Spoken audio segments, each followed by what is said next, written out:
Volcanoes, earthquakes, glaciers, and tsunamis.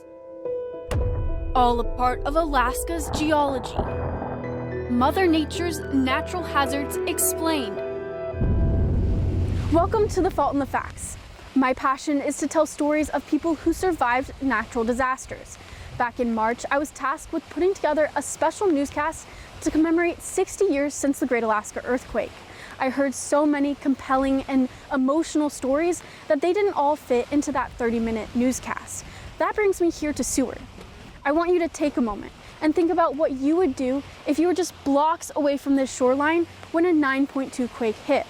This episode of The Fault in the Facts follows two teenagers that had to make those decisions, but from different parts of town. The sound got louder and the shaking was just violent. When it hit, we just said, okay, just another earthquake.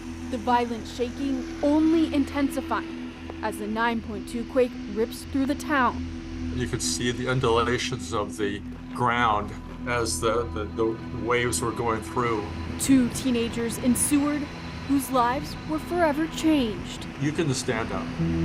Phil Richardson ran outside trying to find a safe place. It was almost nauseating. But the quake gave no reprieve. We saw avalanches on Mount Marathon. Just a few blocks away, Linda McRae, now McSwain, and her family faced the same shaking. There were no phones working at that point. When the earth settled, her family raced to check on their loved ones. Families just stick together. Nobody questioned it if it was the right thing to do. Linda and 7 others made it to the head of the bay, but their extended family wasn't home. That was good. Across town, Phil realized though the earth had stopped shaking, the impact of the quake had just begun.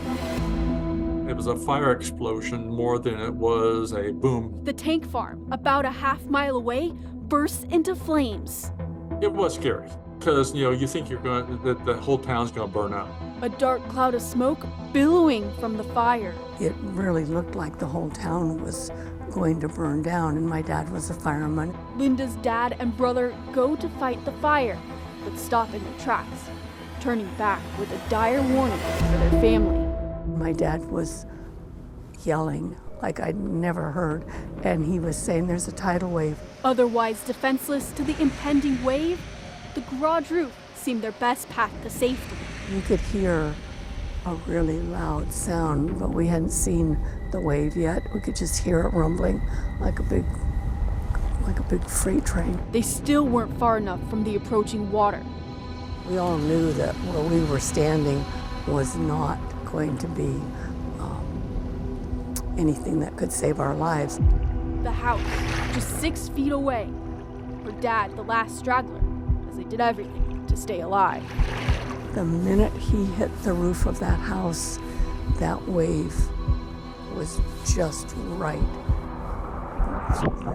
at us, barreling down. The powerful wave leveling the subdivision. We just popped up like a cork from ground level to the tops of the big trees in Seward, just torn off of the foundation. The house spinning. I always think the Wizard of Oz, just spinning out of control. Phil's family is nearby and also in trouble. Our car stalled, and we could not get it started. Now waiting for a miracle as a tsunami is racing toward them. As a kid, I prayed and said, God, please God, start this car. Their vital wish granted. The car started miraculously, and we peeled out of there. Everything around us was flattened, just flattened, a whole subdivision. Linda's roof came to rest in a stand of trees as tsunami waves continued overnight. There were lots of prayers, but silent. Seward was burning, and nobody knew where we were. Nobody knew where we were. From a distance, it looked like Seward was burning up because there was a ring of fire all the way around. Phil's family took refuge from the flames and water at Bayview School, as Linda's saving grace settled into the muck and debris that had washed ashore, her brother leaving his family to look for help. None of us wanted him to go, but we knew it was the only chance that we would have. People were surprised to see him when he too made it to Bayview School. Our name was on an assumed dead list because people had seen us take that turn onto Airport Road. So the family of Scotty McRae was listed as dead. One disaster forever connecting two families through their stories of survival. I'm grateful every day for having a life. That life that Linda is so grateful to have maybe wouldn't have been put in danger if she had stayed home after the quake. She says her home had minimal damage from the shaking and it was untouched by the tsunami. Would anybody of my family change what we did? No. My family would never have left people that could be out at the head of the bay, and so I'm very proud of my dad for making that decision. Phil has a funny story mixed in with the chaos of evacuating after the quake.